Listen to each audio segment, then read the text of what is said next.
Hi guys, welcome back to an episode of DB Cars, and today's episode I'll be showing you guys Shariot Hyundai KONA Hybrid. So let's dive straight to this video right now.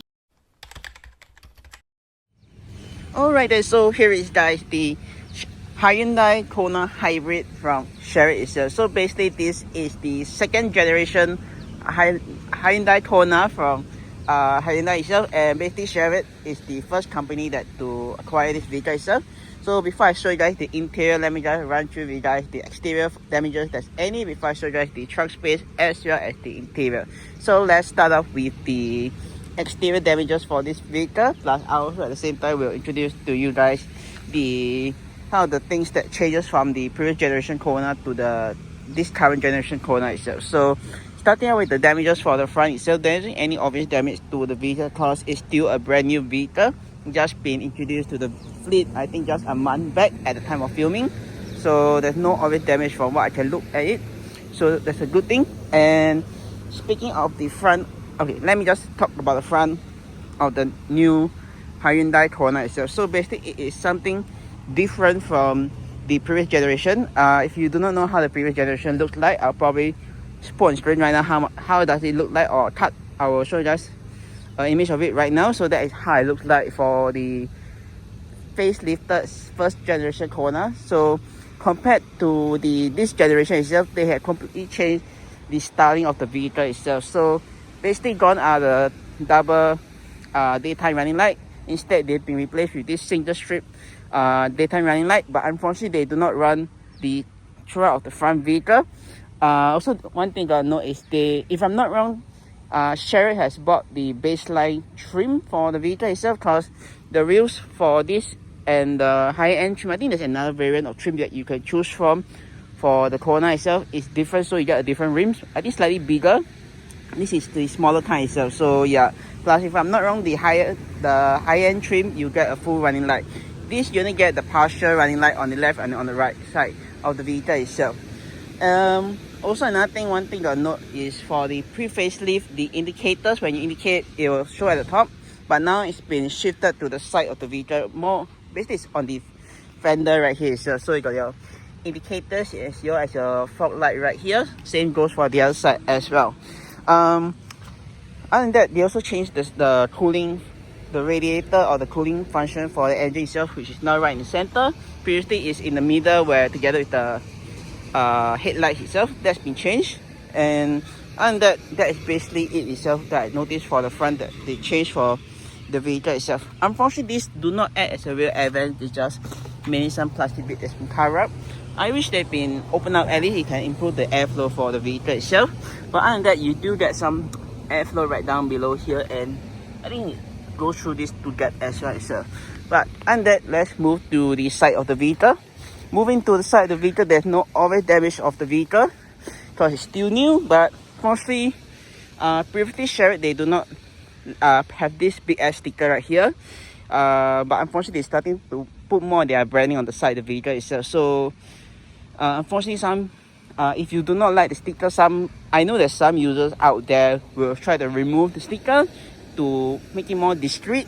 But I think by right, you're not supposed to do that. Just leave it, and it's somewhat like they are branding to promote the company itself. So yeah, but going back on the styling for the vehicle itself, as you guys can see, the side they also changed the looks of it. Now you got this black plastic at the side, more of a, let's say if you were to go too close to the car park wall or any wall of the vehicle, instead of damaging the paint right here itself, you damage this part right here, which is plastic. And if I were to guess, it's easier to replace this part rather than this part, because this is metal and this is plastic, so it's easier to just pop it out and just change it in the event if someone were to damage this part itself. Moving to the side, there's no obvious, you got your turn signal right here, which is very nice touch. You got more of the black plastic bit right here, which also is to protect the bottom part. Yeah, but that's also changed if I'm not wrong. Speaking of wheelbase wise, if you ask me whether it is a longer car than the previous generation, if I could find some figures, I'll probably put on screen right now how much different the previous generation wheelbase, the wheel the length of the vehicle is compared to this itself. I'll probably put on screen right now somewhere around here as well. If I know, I can definitely see from here that the vehicle is somewhat strength, like somewhat longer than the previous generation, if my eyes are seeing correctly itself. But moving along to the back, you got your fuel door right here. I'll show you later at the driver's side where the fuel door is. But moving along, you got the back of the vehicle. There's no obvious damage for the vehicle because it's still quite new. But in terms of design wise for this vehicle right now, you got your brake light right here as well, and as well you got a third brake light right at the top itself. Fortunately, this does not really act as this only lights up when you turn on your light itself, which I will show you later on. But your main braking is basically, if let's say you're braking and the vehicle behind you, what the vehicle behind seeing will be basically your that light right there, your third brake light at the top, and your side light. This center thing does not light up at all if you were to brake. That thing will only light up if you turn on your main headlight, or your main headlight itself. That will only turn on when you turn on the headlights. Other than that, it'll just be for display only itself, which is quite useless. I wish you were able to see this light up when you also brake, when you step on the brakes itself. So yeah, moving along. Okay, so yeah, this is what I meant earlier on, where you don't really get a full light bar at the front. You get your main headlight right at the bottom, as well as high beam here, and this light bar which doesn't really go all the way to the center itself. I think only for the higher trim it does that itself. So yeah, and same for the rear as well. So yeah, you can see the rear right here. Okay, maybe the rear does go all the way, but the front does not itself. So yeah, but and that's basically it for your indicators, as well as your reverse light right at the side of the vehicle. Previously, the previous generation KONA itself, they were embedded, I think, somewhere at the side right here. So technically it still doesn't really add as point, because in my opinion, this KONA and the previous generation KONA, I feel the indicators as well as your brake light should be up here. Then your reverse light you can probably put at the corner or somewhere. Not really that obvious itself, because the reverse light you don't really reverse that often itself. So not a big point, but yeah, I wish indicators and brake light were implemented up here, so which is look so much better, or maybe somewhere around the trunk area itself. But unfortunately, you can't really complain much, because I think they want to follow tradition according to the previous generation KONA, where it's right there and they just shifted out a little bit more itself. So yeah, same thing, got more of the black plastic right here. So so if you damage it, you can just replace it quite easily itself. So yeah, last but not least, the driver's side, no obvious damage itself. Yeah, same as the passenger side, which I mentioned. You got this more of the black plastic which can be replaced if it were to get damaged itself. So yeah, and that let me just show you guys the trunk of the vehicle right now. So to access the trunk, basically you just grab hold right down below here, basically right below the end. You just press on that and the trunk will open up. And as you guys can see, this is how much trunk space you get for this vehicle itself. You do get this partial shelf which can be removed by removing this part, this thing right here itself. If you remove it, then if I'm not wrong, you can just throw it right down below there itself. So which someone has already does it itself. So I think this is if I'm not wrong, this is the tire repair kit itself. So yeah, you got a full tire repair kit right here itself. Actually no spare tire at all itself. So yeah,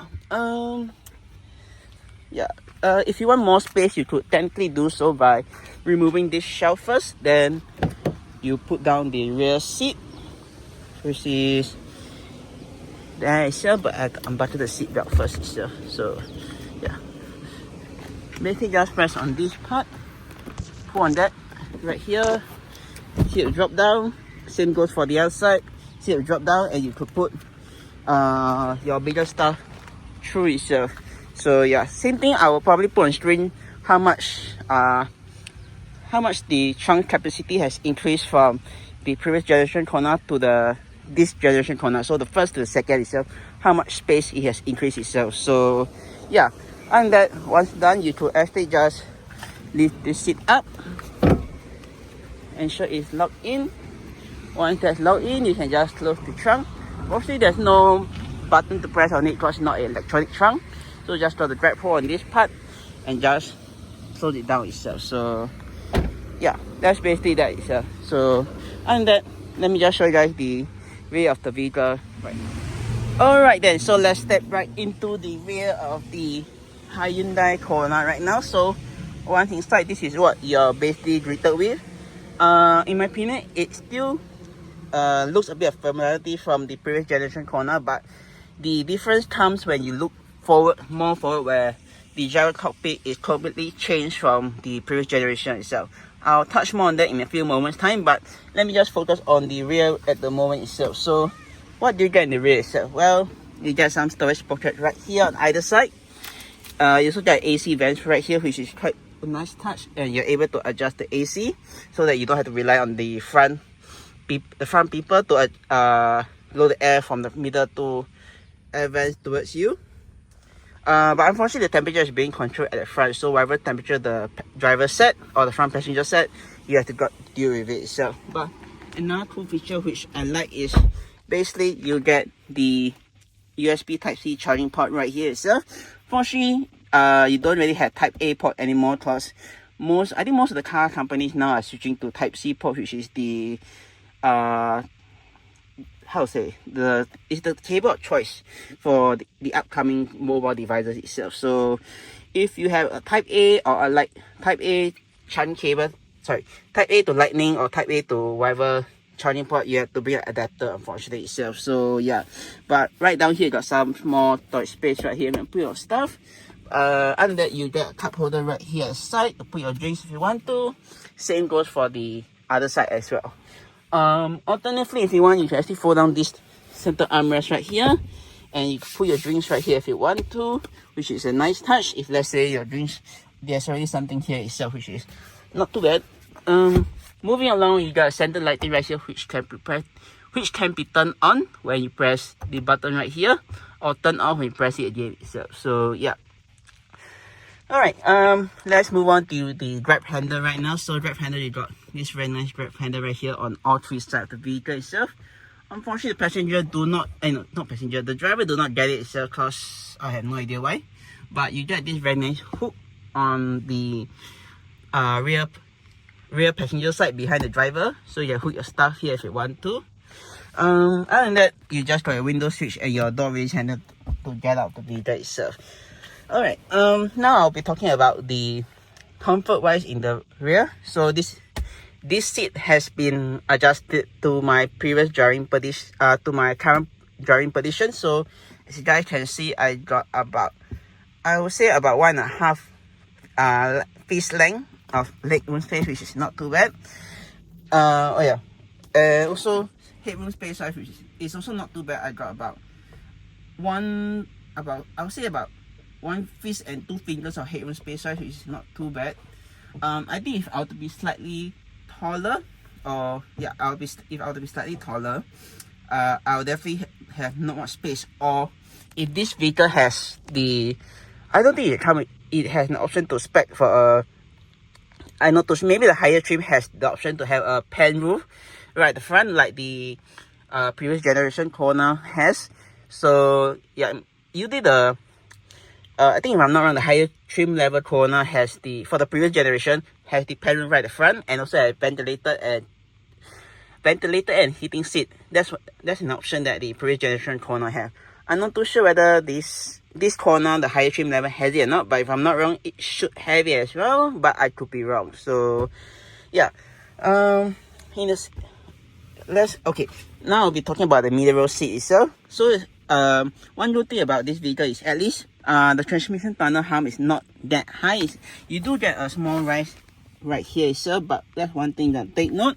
But if I were to shift to the center of the vehicle itself, it's not too bad, I would say. Oh yeah, and one thing to take note is you're sitting at a slightly incline, like maybe a 2 to 3 degree of incline at the back, so you do feel a bit like there's a bit more space in the vehicle itself. But yeah, let me just get back to this. For this itself, sitting in the center, not too bad itself. I got about depending on how the front people adjust their seat, I got about a fist of legroom space size, which is not too bad.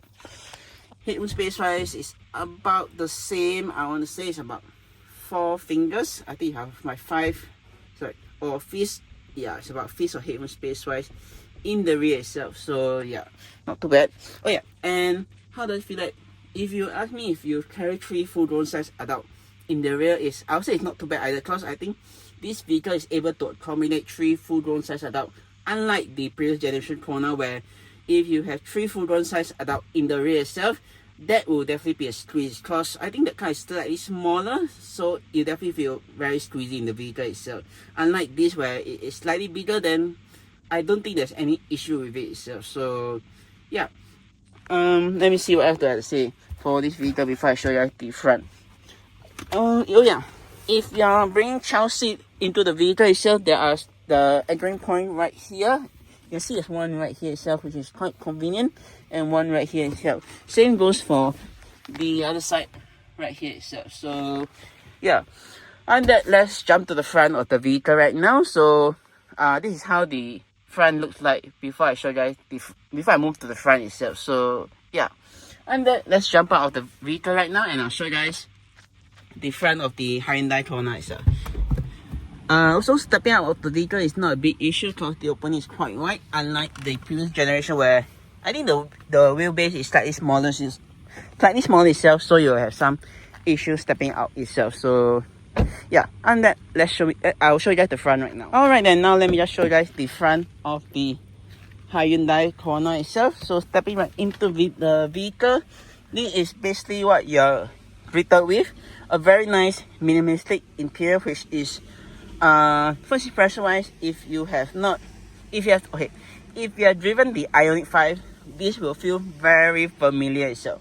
It's almost like very familiar to the Ioniq 5, where mainly I want to say probably the front, they took some styling cues from it itself, so it's quite familiar and easy to recognize itself. So yeah, starting out with the storage space itself, you get one storage space right here with the driver's manual right here. There's another space right here, and put your stuff, probably your wallet or your phone right here if you want to. More storage space right here. Fortunately, it doesn't really have wireless charging itself, so can't really charge your phone. But you can actually charge your phone through this port right here. So same thing, Type C right here. So basically, this is for charging.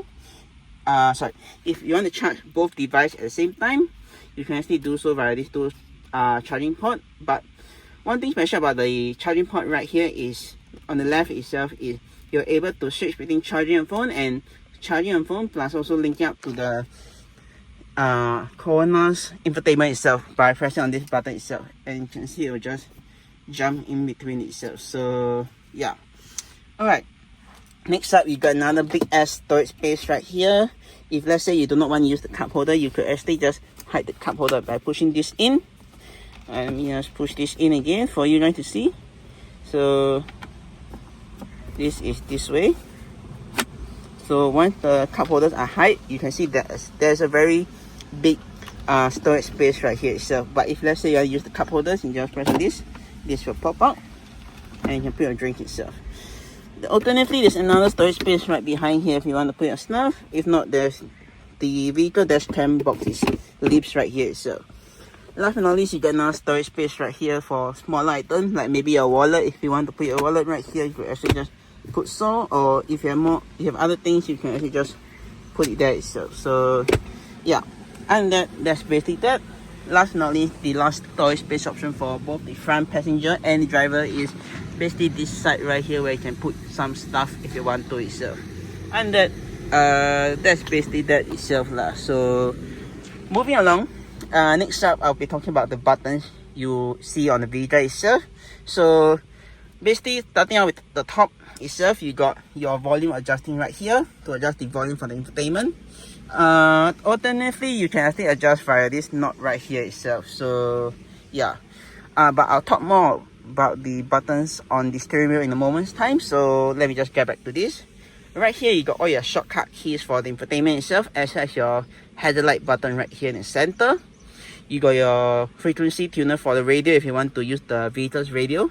You can do so by pressing on here. Alternatively, to turn off or turn on the infotainment, you can just press on this right here, which is also your volume knob itself. So yeah, that's basically that. Alright, let's move on to the AC controls for the vehicle right now. So basically on the left hand side, you got your sync button to sync the AC on the left, and on the right hand side, you got your AC button to turn on the AC. You got your front and rear defroster, and that's basically that. On the right hand side, you got your button to turn off your AC, and this right here for the auto climate control is basically to allow the vehicle to adjust it accordingly itself. But I'll probably will show you guys more about this when I turn on the vehicle itself lah. So moving along, you got your recirculation of air in the cabin itself. So basically, if you want to recirculate the air in the cabin, this cabin itself, you can actually do so. If not, you can just press it again to turn off to allow airflow to come in directly itself. So yeah, and last but not least, you got your drivers only control for. So basically, this adjusts the AC blowing towards the driver's side. It won't blow to the passenger side. It'll just blow towards the drivers only itself. So yeah, moving down, this I already talked about it. This last but not least, you got your auto brake hold function, which is very useful in this red light scenario, or in like scenario where you don't really want to press hold and brake for a very long time itself. So yeah, moving along, you got your reversing camera right here and your parking sensors right here. Your drive select mode basically is the vehicle's drive select function. Basically there's only 3 modes, but I think most people will just only use 2 of it, which is this vehicle comes with Eco, Sports and Winter. Seriously, I question why do they put winter mode in this vehicle itself. Because there's technically you don't really have winter here itself, but if I had to guess, it's more of a wet mode, if you want to say. I'm guessing more of a wet mode. So if in rainy scenario like maybe today itself, you could probably use it. I don't know how it will benefit the vehicle itself, but if you guys want to test it out, you can probably rent this car out. Okay, let me just talk about this winter mode for this vehicle itself, or the drive mode for this. If I'm not wrong, the previous Kona has Eco, Sport and Normal. If I remember correctly, so it has these 3 modes. It doesn't have winter at all. So I question why they want to put winter in this vehicle itself. They could technically put normal mode in this vehicle, so at least it drives normally and has it has a better throttle response, if I want to say that, but rather than eco mode, rather than sports mode, which most people use it more often to drive this vehicle aggressively. I don't know, but yeah, that's basically that's the drive mode for this vehicle that comes with it. So, or this vehicle that, yeah, basically that's that itself. So let me just move on. You got your engine start stop button right here to turn on and turn off the vehicle itself. Last but not least, now we're talking about the wheel. So the wheel is something new for this vehicle itself. It doesn't have it. Basically, this wheel itself, if I want to say, carries it took its starting cues from the Ioniq 5. This if you to test drive the Ioniq 5 or has driven the Ioniq 5, you see that this wheel is very familiar itself. So yeah, but in the center you got your horn. On the left hand side, weirdly enough, you got your cruise control right here. So basically, these 3 buttons here control your cruise control, and you got your cruise control. Basically, this button right here is to adjust the distance to the vehicle in front of you. This right here controls the screen right here itself. So basically, you can just scroll to adjust things itself. I'll show you more on that later on when I turn on the vehicle itself. Right here, you got your various shortcut keys for the infotainment. So you got your mode, which adjusts the various different type of mode you want it to be, FM, AM, or Bluetooth, or in this case has Android Auto and Apple CarPlay wireless. I think technically you could actually plug into that and switch this to have it wired, if I'm not wrong. You got your voice command. So if you're using Apple CarPlay, you can use Siri, or Android Auto where you can use Google itself, if I'm not wrong. Your start button basically or your save radio station, and this to pick up call. If let's say you have Apple CarPlay or Android Auto connected, you could actually just press this to pick up calls itself rather than touching on the screen while you're driving itself. So yeah, all right, moving along. Next up, right behind the wheel itself, you got pedal shifters right here. this pedal shifter actually, technically it's only, in my opinion, it's only useful in one scenario itself, where you select the vehicle in sports mode. By standard, the vehicle will select the gear for you, but if you want to play with the pedal shifters, you could actually shift down or shift up, and that means it will override the computer's the vehicle's computer, and instead you'll be shifting it by yourself itself. So any gear that you want to shift up or shift down, you can just control it manually via this pedal shifter itself. So yeah. Next up, on the left hand side, you got your indicator stock as well as your light switch stock. Indicator just down or up. You got your light stock right here via this knob right here. Your fog lights knob is right here, and your high beam just push forward itself. So yeah, flash your high beam just need to pull back, and you flash your high beam itself. So yeah. On the other side, you got your controls for your wipers as well as your rear wipers. Rear wiper is this knob right here, just twist it. And for the main wipers for the front, just got to shift all the way up or all the way down to stop it itself. One time up, let me see. Oh yeah, one time up for automatic wipers itself. So basically, when the vehicle detects there's water on the windscreen, it will just automatically just activate the wipers itself. So yeah, you don't really have to rely on putting all the way up, all the way down when you don't, when you know in the scenario itself. So yeah, towards the windscreen itself, just pull back itself, which is very simple, and you spray some water fluid onto the windscreen, and the wipers will just activate to wash the windscreen itself. So yeah. Alright, moving down, this is the new part for this Kona itself. You got your gear selector. So your gear selector has been relocated from the center part of the screen right here. From the center console, it's been relocated to the steering column itself. So basically, same like the Ioniq 5. It's basically this gear knob is the same as the Ioniq 5. So basically, to engage gear, just pull the brake, twist forward to go to drive, twist one time down for neutral, twist all the way down for reverse, and to park it is this P button right here itself. So yeah, that's basically that. Last but not least, just got your handbrake button right here, which is the same as the Ioniq 5, where you can just pull on this to activate the handbrake and push it forward to deactivate it itself. So that's basically that. And to access your fuel control switch for the vehicle itself is right here, and your engine compartment release is this lever right here itself. So yeah, that's basically that. Oh yeah, I forgot to mention just now earlier on also, is there's also your traction control button right here. This to reset the 12-volt battery, and your headlight dimming switch is right here itself, which you can adjust accordingly itself. So yeah, and that's basically it itself. Moving along, next up, you got your buttons right here for your window control switches. So your window control switches are right here itself.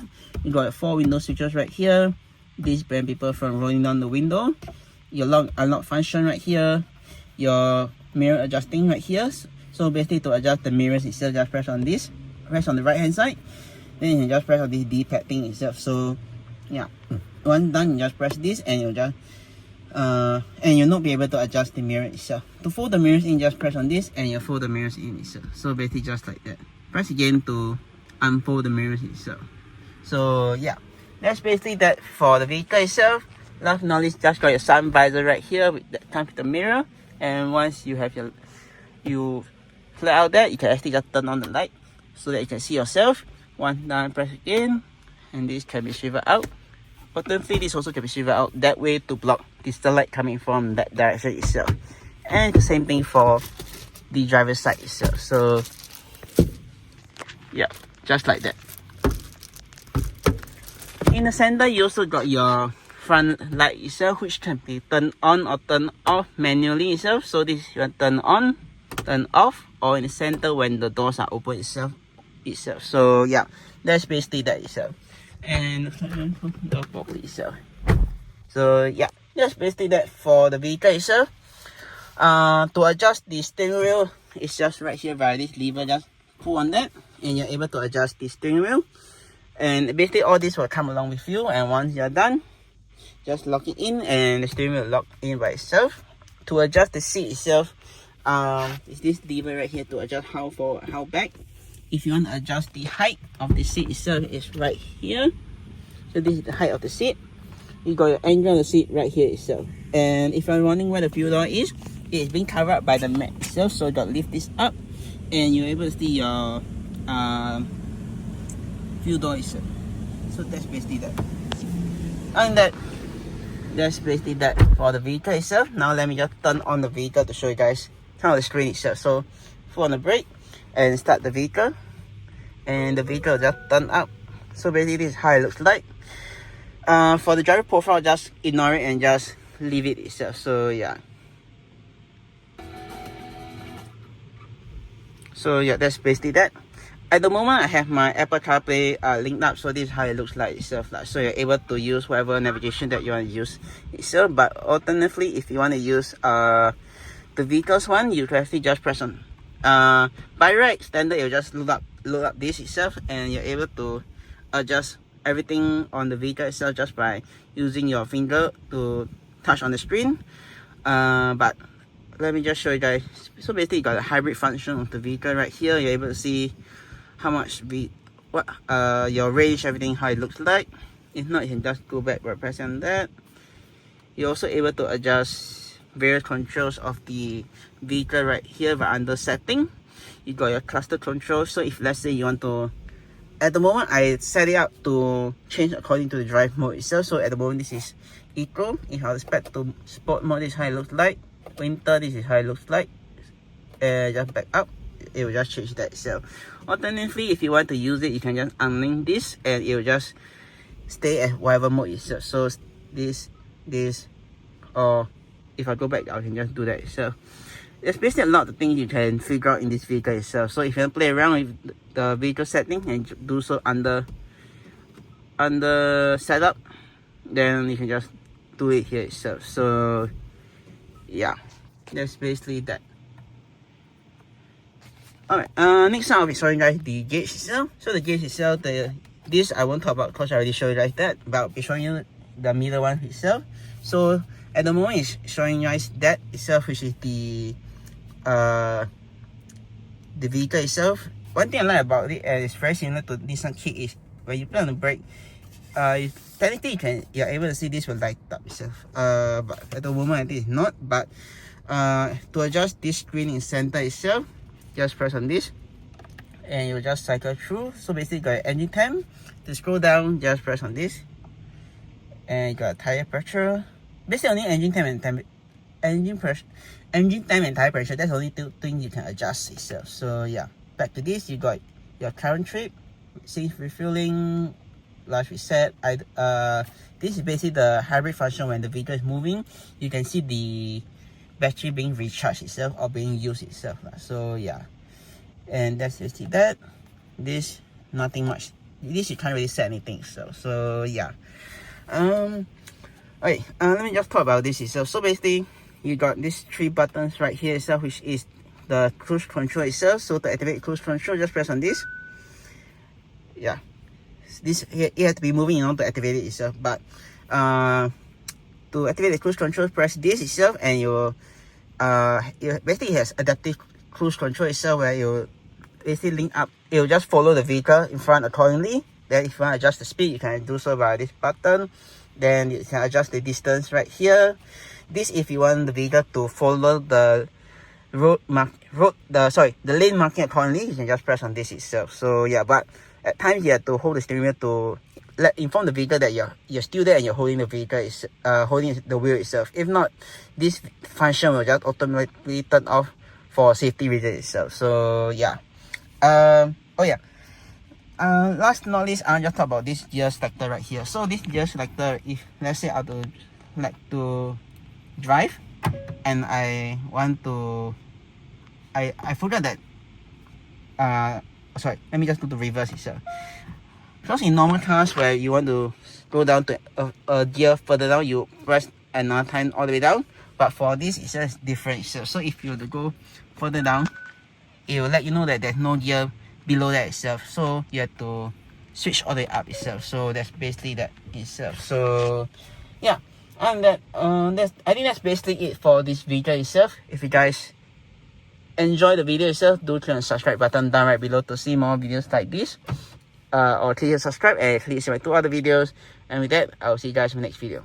Peace. Oh yeah, I forgot to mention one more thing about the vehicle is for the unlocking procedure when you start your booking itself. One thing I'll take note is yes, the normal way to unlock the booking normally is to press the unlock button on the app itself. But one thing for this vehicle that has is there's one issue which I noticed is when you unlock the vehicle itself, the doors won't unlock, or you have to technically you have to use the code which is on the windscreen itself to unlock the vehicle itself. So that's one issue this vehicle still has itself. Another thing if you guys I noticed while driving back to his home lot is basically for this vehicle is basically at low speed. Basically if you are cruising up the multi-story car park and basically coming out the multi-story car park, the vehicle will mainly use its electric power itself to accommodate the vehicle rolling at its low speed and going up the ramp itself. In the event if let's say it does need its the combustion engine, it will kick in and it will assist the vehicle itself. If not at low speed, it will just around the multi-story car park here, which I observed is it will just mainly use the electric power itself. So yeah, and that's that.